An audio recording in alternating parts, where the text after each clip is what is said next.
Today we're going to talk about the major signs that your ex-boyfriend is not over you. Now, we can go on and on about these major signs, but really what I want to do is focus on the core signs. Those signs that you can really point to and say, okay, this is very likely something that an ex-boyfriend will do if they are not over you. And there are 6 of them. So some of these signs may be a little advanced. So if you're sort of skimming through this list and thinking, I have no idea what the heck any of these mean, that's okay. That's what the rest of this video really is for. So let's just jump right into it and talk about the 6 major signs that prove your ex-boyfriend is not over you. Sign number 1, their time investment post-breakup matches the relationship time investment. So I wrote an article yesterday before I recorded this video where I basically argued that time is our most precious commodity in life. And it's the one thing that once it's spent, you can never get back. Paying attention to how your ex spends their time after the breakup is actually a pretty important part of this entire process. And one of the interesting insights that we've learned is that it's generally considered favorable after a breakup if your ex starts matching their time investment pre-breakup. All right, so let's imagine for a moment that before the breakup, your ex spent a total of 20 hours a week texting, calling, going on dates with you. However, after the breakup, their time investment basically drops to nothing. But ever so slightly, as time creeps forward, you start to notice that there's an increase in their investment into you. 0 hours a week creeps up to 5, 5 to 10, 10 to 20, and pretty soon things are back to the way they were when the two of you were dating. You're pretty much doing everything you were doing when you were dating except being physically intimate. This we have found to be an extremely favorable outcome and is definitely a sign that your ex is not fully over you yet. Let's move on to sign number 2. Sign number 2 is they began future pacing you and backing it up. All right, so future pacing is a concept that I came up with around the beginning of when I started ex-boyfriend recovery. The way it works is really simple. You and your ex are having a conversation and they make a statement about something the two of you will do in the future. Usually it'll look like something like this. Your ex-boyfriend will be talking to you. You'll be going back and forth on some of the places that you want to visit before you die. Maybe Australia comes up, maybe New Zealand comes up, maybe Hawaii comes up. The list goes on and on. But at some point during the conversation, your ex will make mention of the fact that, well, you guys will go visit those places together. This is a perfect example of future pacing, but this is also kind of the extreme end of the spectrum.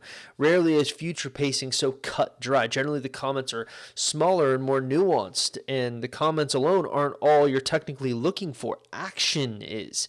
So I had the pleasure of interviewing a success story yesterday. It was this woman named CJ, and she had this really unique situation.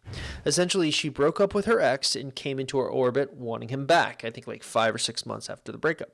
However, somewhere along the way, while she was trying to get this ex back, her ex-husband came back into the picture and sort of used this primitive form of the being there method. Slowly but surely, she started to realize that her ex-husband actually wanted her back. And it all clicked for her when he started future pacing dates and then suddenly inviting her on those dates. And she ended up rekindling things with him, and the ironic part of this is when she rekindled things with her ex-husband, her ex-boyfriend wanted to get her back. And we'll talk more about that in a minute. First things first, let's move on to sign number 3. Real quick, I want to say that if you're new to this YouTube channel or you're trying to figure out what you should be doing to get your ex back and you're trying to learn if you even have a chance in your specific circumstance, probably the smartest thing for you to do is actually stop by our website, www.exboyfriendrecovery.com, or take our Ex Recovery Chances quiz that can be found at exboyfriendrecovery.com. Now, if you're watching this on YouTube, taking that free quiz is super easy to do. All you have to simply do is look in the description link below this YouTube video and click on the link you see there. It will take you directly to the quiz where you can fill it out and get an easy answer on what you should be doing going forward and overall what your chances look like in your specific situation. All right, so let's get you back to the video. Sign number 3 is the texting ratio favors you. Now, in a perfect world, there would be a balanced texting ratio when it comes to contacting your ex. That means for every one text you send your ex, they send one back. Now, in the ex recovery program, I had like this designer put together this handy little graphic that pretty much sums up my thoughts on texting ratio and what it means. Basically, there are three types of texting ratios.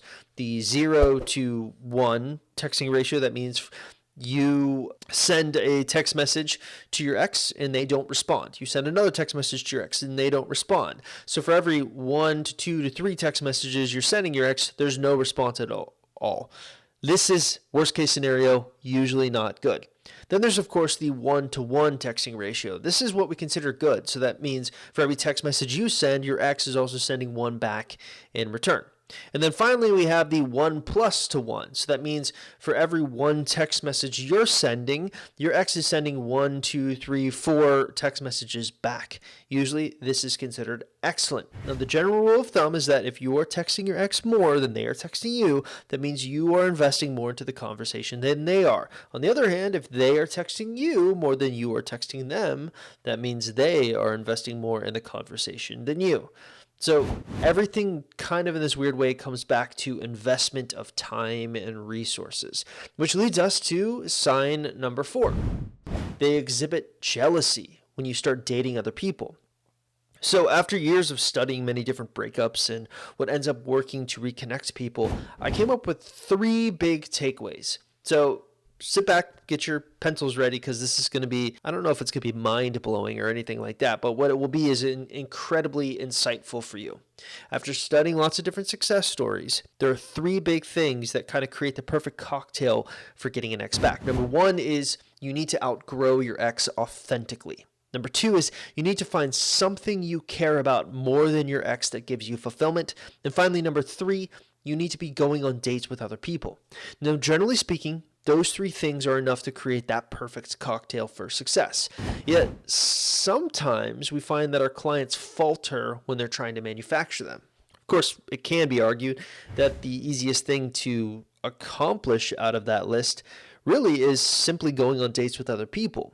And we know from our research on commitment that there are really 6 tenets of commitment to keep an eye for, sort of the 6 things that need to happen in order for an ex or a human being in general to want to commit to you. And those 6 things are satisfaction, how satisfied you are in a relationship.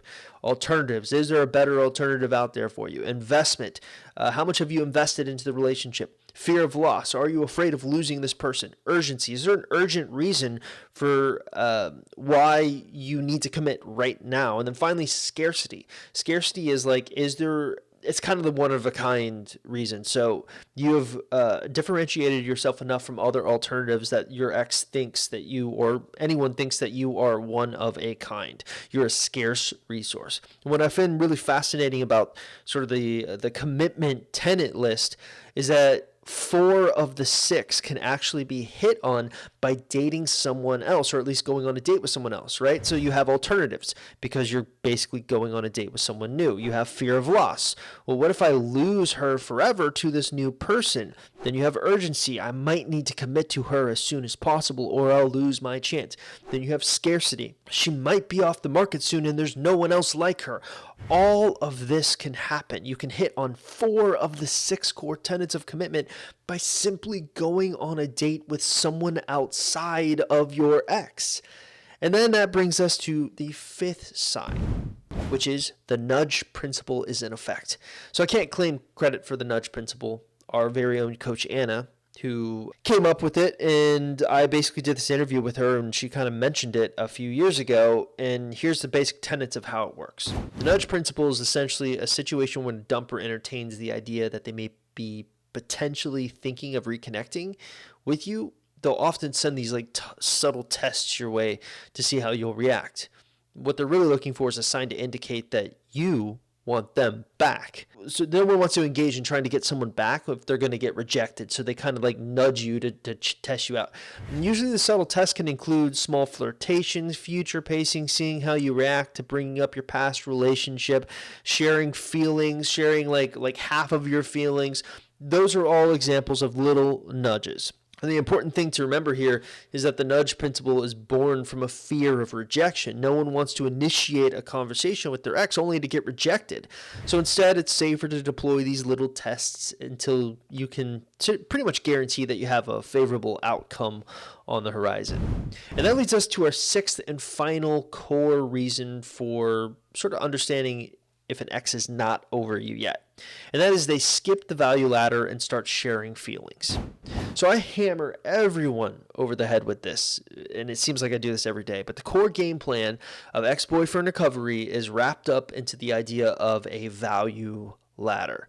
So very specifically, you're going through these, you're slowly engaging in these different mediums and different types of conversations, all in an effort to build or rebuild value so that you become more attractive to a partner that previously rejected you. That's the value ladder in a nutshell. I've come up with multiple graphics. I've talked about it a lot. You can read entire articles about it. I don't want to go too much more in depth on it. Yet sometimes, while you are being incredibly methodical about climbing this ladder and checking off every box, your ex actually can jump the value ladder and start sharing feelings with you. It almost always kind of looks the same way. So I went through our private Facebook group to find an example of this and came up with this beautiful text message right here. This is in response to a text message that one of our clients sent to her ex, and this is what her ex had to say. I do want to see you. I don't want to pursue a relationship with anyone else but you. I really do want to go on more dates with you. Now again, that's a real screenshot taken from one of our members in our private Facebook support group after her ex basically started sharing his feelings with her.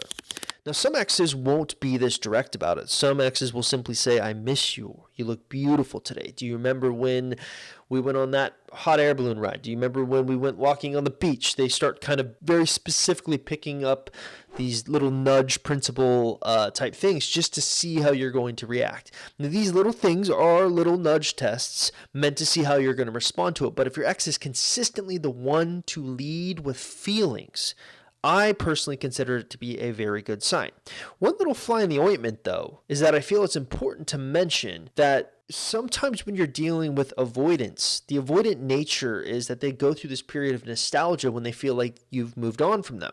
And if you have indeed gone on dates with other people, they can also get a bit of this phantom ex syndrome. And you need to be careful that whatever feelings they're sharing with you aren't simply a function of that nostalgic reverie they're feeling as an avoidant and are being a bit more authentic. Now, the ultimate question is, how do you tell? And like always, you're looking for concrete actions that they can take to match their words. So I'd like to use the screenshot that I mentioned earlier from our private Facebook support group as a good example of this. That ex-boyfriend basically said he only wanted to go on dates with our client, right?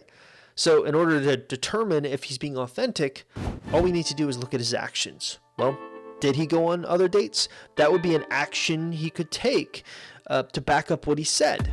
Saying nice things, sharing feelings, it's all well and good. Probably amazing if your love language falls under words of affirmation. But nevertheless, what we're looking for are concrete actions. And you should too.